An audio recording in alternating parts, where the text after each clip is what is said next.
Hello my people meze mute. So today mbafitiye amakuru meza cyane atariho ivumbi, mbafitiye inkuru iryoshye cyane y'urukundo.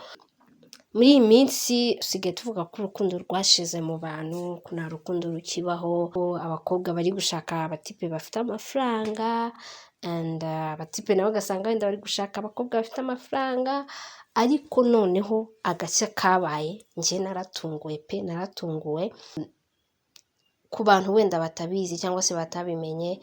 Hari igikorwa cyabaye cy'abageni muri Nyabugogo. Twagiye tubibona ku ma social media bicicikana, ariko I was like, do we still have this kind of love?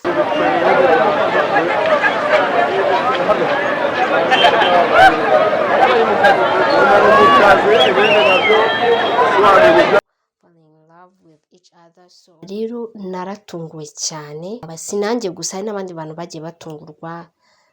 Binsaba cyangwa se bintera amatsiko yo kumenya amakuru y'aba bantu, aribo bantu ngiye kubereka. Hano hari umusore namenye amakuru yiwe yitwa Ganza, n'umukobwa rwose witwa Gogo.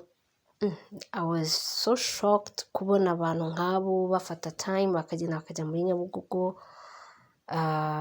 for the sake of love, cause ntabwo numva ko ibi bintu bikibaho muri iki gihugu cyangwa se ku isi, ko abantu tuvuga ko urukundo rwagabanutse. Ariko I was so surprised kubona ibintu nk'ibi biri gucicikana, mpita mbona ko true love still exists.